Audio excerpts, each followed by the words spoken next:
G'day legends, I hope that you're having a fantastic start to the week and that you had a fantastic weekend. Now, I'm still a little bit under the weather, so it might be a little bit slower and not as enthusiastic as normal, if it's that way normally. But we do have a fair bit to go. I would say we have a lot of maps to look at and movements, as well as some Ukrainian gains as well. We're going to look over what the commander of the Ukrainian military has said about the situation on the front line and its deterioration, as well as the ISW. We're going to look at Ukrainian men who are in Poland, as well as Ukrainian men hoping to flee Ukraine. We need to look at a Russian airbase that has struck, as well as little bits and pieces in between this. But where I want to start is there's been a lot of recent conversation on Twitter, on Instagram, on Telegram groups, a little bit of everywhere, really asking, should FPV, so first-person view drones, be banned under the Geneva Conventions? Now, I might have a different look at this as my soldiering background and what I've seen through many, many hours, both on the ground and as well what is then posted online. But in short, no, I don't believe these should be banned. I don't see any standout problem with these weapons opposed to other weapon systems that have been used for years and years and are legal to use on the battlefield. Now, a perfect world, bloody kumbaya and whatever, we wouldn't have any weapons. But in the world we live in where we need weapons, then yes, these drones are going to exist. But my annex on that would be what we need to do is still enforce our existing laws of armed conflict and make sure that those are enforced correctly. The amount of videos we see of surrendering soldiers killed by these or wounded combatants who are now unable to fight being hit with these are no ifs, no buts, breaches of already existing laws. Now, people will say this is just like artillery. No, it's not. This is, maybe it have an artillery shell on it, but it has a human behind it searing it onto target. And we have seen as well successful surrenders to drones. So it brings out that argument that you can't surrender to a drone. The difference is there's a human behind it making that decision like this. So it's much more like someone with a gun rather than an artillery piece 20 kilometers away. So yes, these are war crimes committed, but the UN and of course the ICC, the ICJ are just side off the UN. They've shown that they have basically no jurisdiction at all in Russia, in other countries, and it doesn't have then the balls to enforce it on an American ally, say Ukraine. We've seen Russia and Ukraine breach these laws and nothing really done. And this is no different to the documented use of Kilo 51, K51 tear gas grenades, being used to then forcefully evacuate soldiers from bunkers. So drop it down, they run out the bunker and then strike with lethal weapons. Of course, these are breaches of chemical and gas weapon treaties. These are war crimes. And my sources document this being happening on both sides, with neither side being held responsible. So these are the two videos that I'll refer you to with experts in this. These aren't just YouTubers on here talking shit. These are experts, guys that have worked in these, lawyers, engineers, all of this. So this first video here, the disregard for the laws of armed conflict with a lawyer, as well as then with an engineer who is an absolutely fantastic guy, incredibly knowledgeable. Both of these videos here, along with a hell of a lot of footage. And both of those videos got absolutely hounded by the algorithm. So that is my take on the banning of FPV drones. No, they shouldn't be banned. Yes, we need to continue to enforce, or not continue, we need to start enforcing the laws that already existed. Now, before we have a quick look at the maps, we mentioned yesterday that ATACMS were targeting Crimea and that Russian air defense was active. Both Ukraine and Russia were reporting this. Now, 24 hours later, we don't have any visually confirmed strikes or satellite imagery, so it is likely that these missiles were either intercepted or jammed. So let's have a look at the maps and let's have a look at what Ukraine itself is saying. So this is off Syrsky's Telegram himself. Now, I will quote this right up a couple of times here, but the situation at the front has worsened. Trying to seize the strategic initiative and break through the front line, the enemy concentrated the main efforts in several directions, creating a significant advantage in forces and means. Actively attacks along the entire front line in some directions has tactical successes. There is a dynamic change in the situation.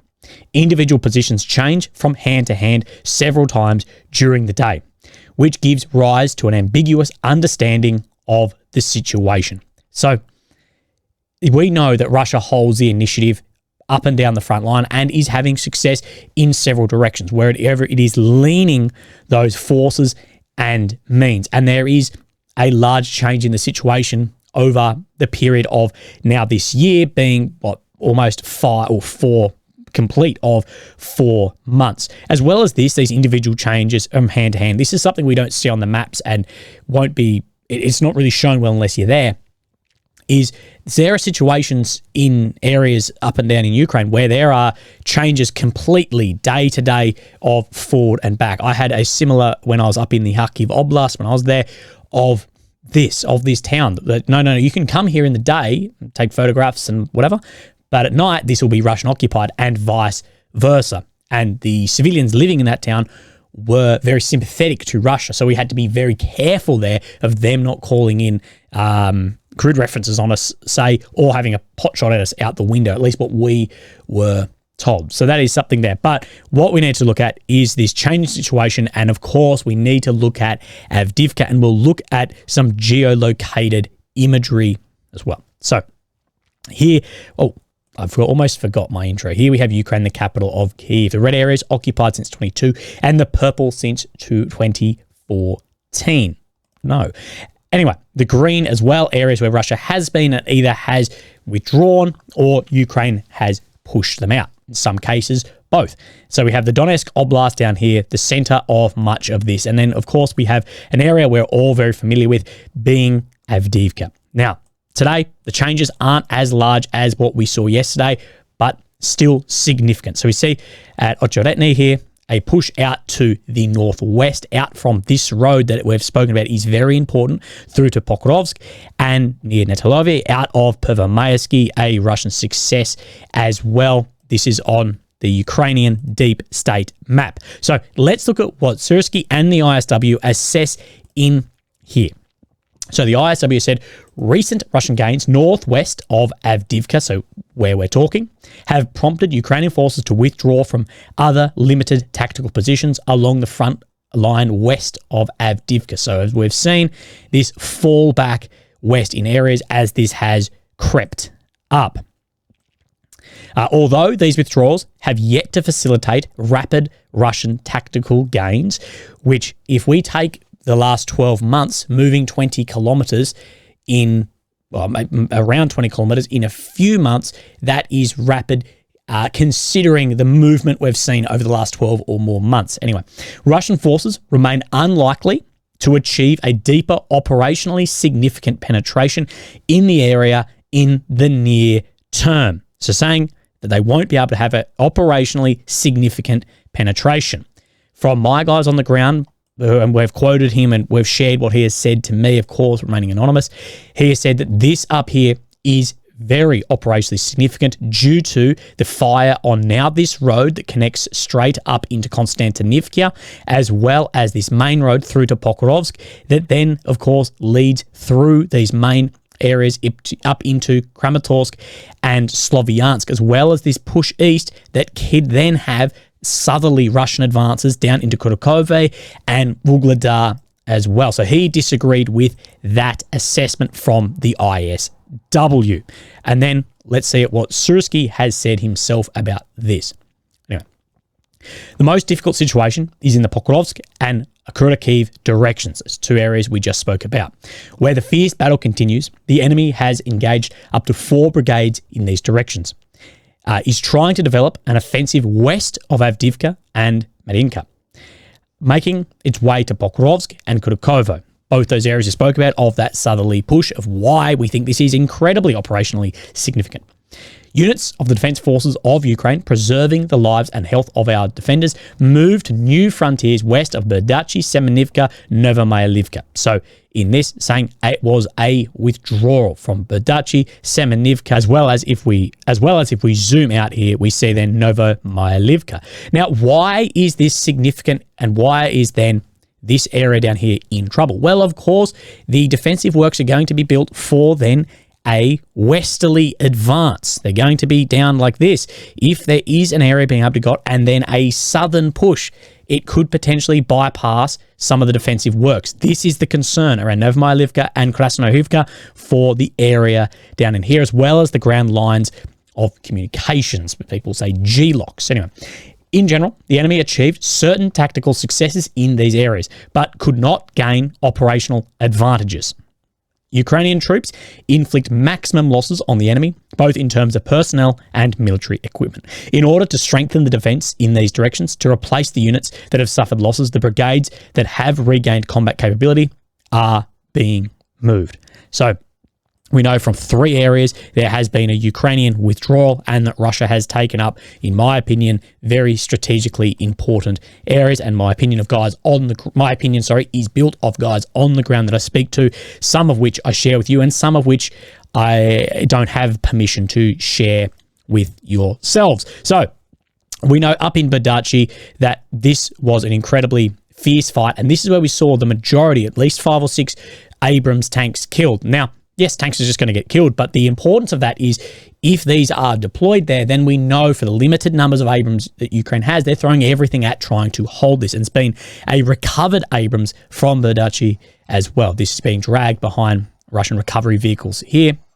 Of course, many videos of this have been circulating bloody everywhere. But as well, that shows at this area, as we know, and there's some speculation of whether this is true or not, but we have had journalists saying that the Abrams have been pulled off the front line to look at better tactics and how these can be used. Anyway, let's compare the maps. It's probably what you are waiting for. Anyway, this is what we see here. So on the Syriac map, very little change over the last 24 hours with a push down this roadway here that my friend says is incredibly important, but just a small advancement here. And then just to the east of this, another small movement out into these paddocks here. So we see where this funny shaped paddock is, that's here. So it's saying this is right around this area here. And we can see this push out to the north west is shown similar on this. Of course, it looks like more because it doesn't show this movement out around here on the deep state. But Surik is saying Russian army continue increasing the buffer zone around Ochoretne from west and east. This is what Russia failed to do around Bakhmut, and then it got recaptured. Some of that buffer got recaptured in the Ukrainian offensive. Anyway, talking down into the south. So we're talking Pervomayski, Urmansk front. So this is then Pervomayski, Vodani, and Netsilyov as well. Situation northwest of Donetsk city. During the last days, Russian army took control over 30% of the locality of Netsilyov. On the other hand, some modifications were made at Nevelsky as the warehouses and parts of the buildings remain under grey zone. So out here, Nevelsky, Surek has corrected his map showing that this is grey zone and that push southwards down here, but more pushing out to Netsilyov as well. As we see, if we step back, that is the change there. That is showing the same on those maps, as well as there is grey zone changes and increases around up in the north as well. Although some are reporting that Netsilyov here has fallen. Shurik says during the last days there were reports that it's been taken over. There is no truth in the statement. However, the progress is made, and about 30% of that is now under control. So this area here has successfully been created a buffer zone out of here. I don't agree with the idea that this is now overextended and there's not supply to some areas in here. I don't know. Of course, I'm not on the ground and I'm not in the commanders' heads here, but we are seeing Ukraine fall back, and even the Ukrainian commander, who of course any command statement runs through PR and everything as well, speaking about the danger in Kharkov and Pokrovsk as well, similar to what my guy on the ground spoke about the other day. As 2 or 3 videos ago if you'd like to have a look. Now, where else should we then have a look on this map? We'll come down. Let's have a look at Novomalyivka. Now, this map has caught up to what all our other maps are showing and what Sursky has said with this complete fall and withdrawal of Novomalyivka here. Of course, the next target would be Konstantinivka. Now, we know this area, this has been like this for a couple of days, but regardless, it has caught up. Now, Deep State map completely just ignores Krasnodarivka here. We know for a fact there are Russians operating well out into these industrial areas here. Again, not shown, no update. And that's geolocated, I'll add. No update on that. Now, let's have a look down in the south of Ukraine. So we have Crimea, and then we have this Kherson Oblast. Incredibly important area for Russia and Ukraine in strategic advantages in this. Now, we have seen there has been attempts on islands down here before by Ukrainian special forces, that one where the boat ended in tragedy. Now, Ukraine has been confirmed to have occupied this Nestra island in here. Now, how significantly important is this? I don't know. My friend, who I won't say much about, he gave us some intel a while back about that boat operation to come down on the Tendra Spit, and he called it out as just a waste of life for a PR victory. These islands, this is going to be important, but I don't know how this is going to operate further, because for Ukraine to get a bridgehead and open it right up is not just what we have at Krinky. There's going to have to be armor, artillery, all of this actually roll across, because of course the artillery is limited at least, let's say, at least 10 kilometers. It's going to sit way back here. It can only hit in these areas here. To get further into Kherson, you're going to have to cross these heavy systems across, where of course all these bridges are down and the amount of ISR here. But we haven't seen blue on this map for a little bit since Bakhmut, and we are seeing that advancement across here, and this is confirmed then by Syriac's map. We have, I'll just show you here. Syriac saying this: Syrian Kherson front, Ukraine army entered the Nestra island located in the Dnipro Delta. Now, there will be some geolocated footage, I'm guessing, come out at some point of flags and whatever, and weighed out on what is happening here. And Sursky has spoken about this as well. The situation is still tense in the south. In the Zap and Kherson regions, the Novopavlovsky direction, the enemy is trying to advance in Staromorsky and Orokivsky. So we're talking in Orokiv direction, Robotny, Verbovi areas. They still hope to knock out our troops from Krinky. Of course, the other movement where my cursor is here. There is still no success in any of the directions. Moreover, in the direction of Kherson, our units managed to advance in the area of here and establish control over this island.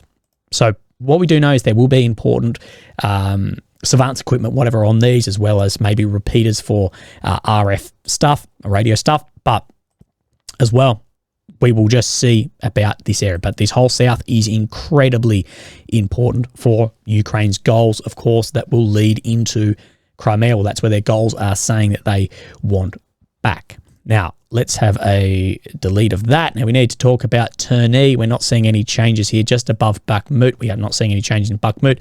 Terny front, of course, what Russia's trying to do is get to these natural barrier reservoirs here.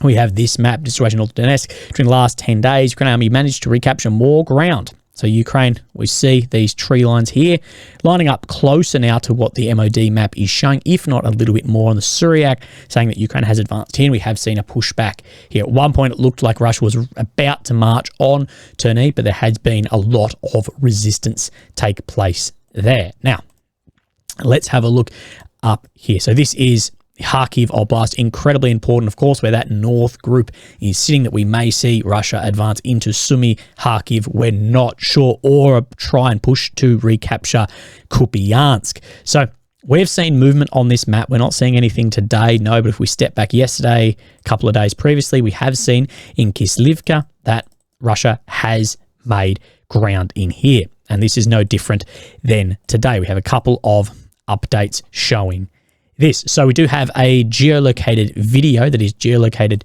to this house here. So let's have a look back on this map.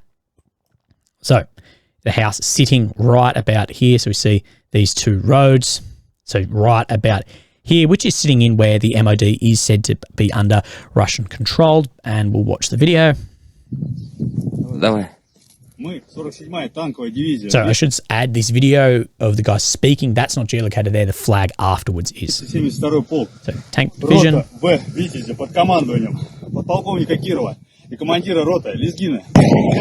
As you can hear fire.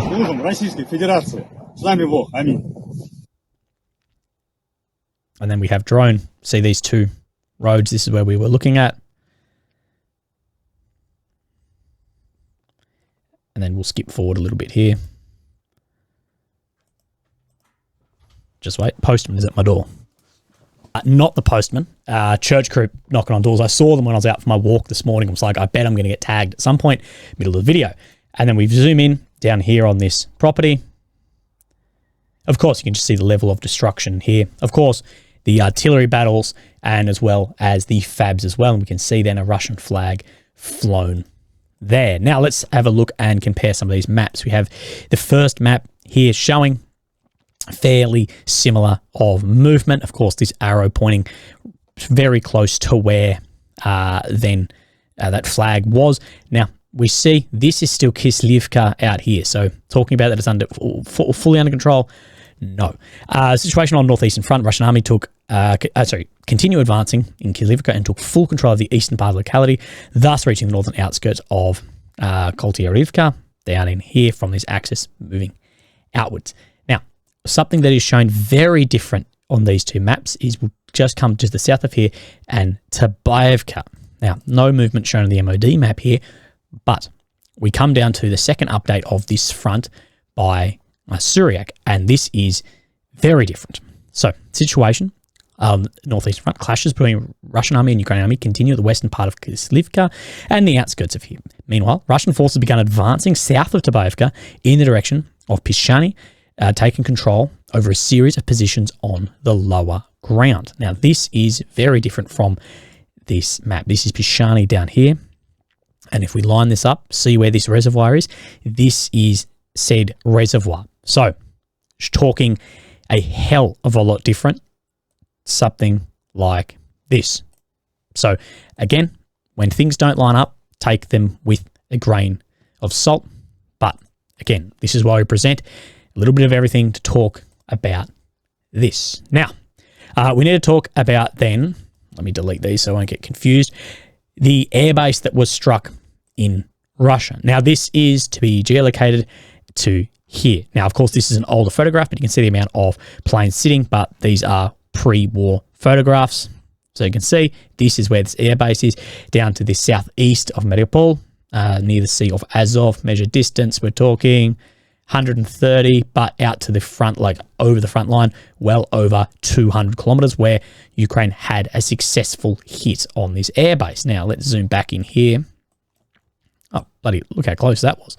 So, I'm going to draw your attention to then this like hangar building here, and Brady Africa has put this together that shows pre and post strike imagery. So same area, but you can see some changes, of course, with these between planes, meaning so fire or explosions won't spread plane to plane. That this is on the 19th of March, and then the 28th of March, planes have been moved, and there is damage here and damage to the shed as well as some down here. Now, to my eye, see, this is 2 in. This plane would have been sitting here if it was there at the time. We don't know exactly what damage actually took place. Of course, airbase, things bloody move around. But the video we got from this was this. Now, firefighters here, let me make this quieter, but you can see these sitting on the ground. What is this? We'll have a look at the nose cone area.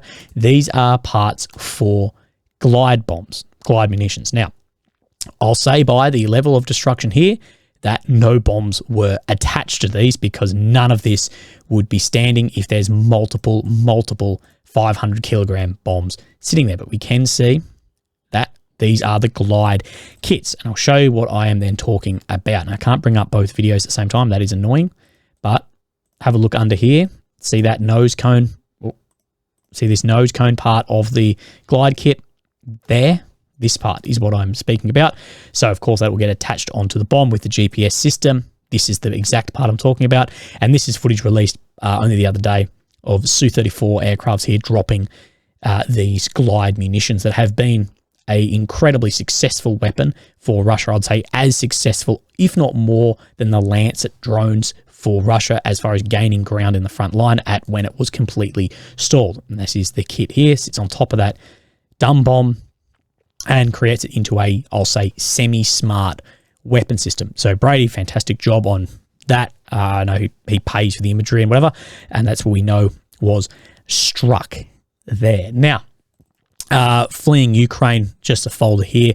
We have this from Kyiv Independent, that border guards have recovered 2 bodies of men pulled out of this river, trying to illegally flee Ukraine, swimming by the Tisa River, which flows along the border of Hungary, Romania, and Moldova. We know there are still men attempting to flee Ukraine, flee their country as illegally. It said they're trying to flee because of the conscription, and of course 18 to 60-year-old men then have to stay, and it is illegal to leave their country. But I think we will maybe see more and more of this into the future, as that conscription, of course, has to ramp up into the tens, if not hundreds of thousands soon. Now, this was said by the Polish foreign minister as well. Returning men of draft age to Ukraine is ethically ambiguous. So, interesting wording here, and I believe it is ambiguous ethically. I think he's worded it well. Of course, this comes 18 to 60 reside outside of Ukraine. Like we've spoken, if you were 15 and a half at the beginning of the war, you know, you now have to come back. And in 6 months, if you were bloody 15, 14 at the start of the war, then it will be the same. And this is going to be a problem years and years into the war, getting more and more men back as well. Just showing you there are men trying to leave, and there are some successfully, more successfully if you've got money, and those who can't afford it having to do something like this. Sikorsky said Poland will wait for Ukraine to take the initiative on how to approach sending Ukrainian men back to Ukraine, although, of course, we understand that Ukraine needs its defenders to defend its homeland. As well, we know that Ukraine has stopped consular assistance to those residing illegally outside of Ukraine, so you can't get a passport or any help unless you come back into Ukraine, and I'm guessing you'll be then arrested and put into training. Now, many have asked me as well, there's a lot of money given to Ukraine or allocated towards Ukraine that is several years away from seeing the front. We see this with billions of dollars, several $1 billion in this new US package given to American companies, build new weapons, and eventually will go to Ukraine. This is similar to what we're seeing, billions upon billions of dollars given for reconstruction of Ukraine. And I think that this needs to be looked at. If I was Ukraine, I'd be like, what the fuck are you doing? Because this means nothing if Ukraine can't or doesn't win the war. I think, yes, reconstruction of some things is incredibly important, you know, critical infrastructure, but there's billions upon billions given in the idea of, yes, this is how the war is going to end. And while Ukraine is losing ground on the front line, and I think Ukraine would be sitting there going, we need that in weapons first before we start this reconstruction effort. The reconstruction effort will be in the hundreds, if not trillions of dollars. Now, why is some of this several years down the track? Well, no matter where this war ends, other than the unconditional surrender, say, Ukraine will need to have a whole military raised, training of new men. There's going to be new weapon systems, new tanks, everything go in. So, of course, these contracts are going to be worth a heap of money. You're raising a brand new, well, at that point will be a NATO standard army. There's going to be tens, if not hundreds of billions of dollars to be made in that, as well as the reconstruction of roads, and everyone's going to want their fingers in the pies. Why is this all being done now? Well, first off, I believe this is due to the uncertain nature of the administrations in power, not just the US, but in Europe as well, that if it's promised now, it's more likely to go through in the future wherever this war is ended, whether the 91 borders or wherever Dnipro, wherever the border sits. But as well, I think there could be an element of getting all these deals signed before some level of negotiation may be met. Maybe there's a ramping up of this. If you don't think that leaders around the world aren't discussing, at least floating ideas of negotiations where things may land behind closed doors, I'm meaning, I think you're being silly with the situation we're seeing on the front line and just the amount of means allocated to Ukraine for the clearance of these areas. There's going to need to be hundreds of billions, not in the tens of billions. So I think that will be interesting of things that will have an impact several years down the track, promised for something we don't know is guaranteed yet, the counting your chickens before they hatch. Other than critical infrastructure, I understand that. I hope you're tracking along with me. But legends, look, I really appreciate your time every day. I really do. If you make it to this point, thank you. Look after yourselves. If you'd like to support me, links down below, but never feel obliged. And I'll speak to you tomorrow. Thank you. Bye-bye.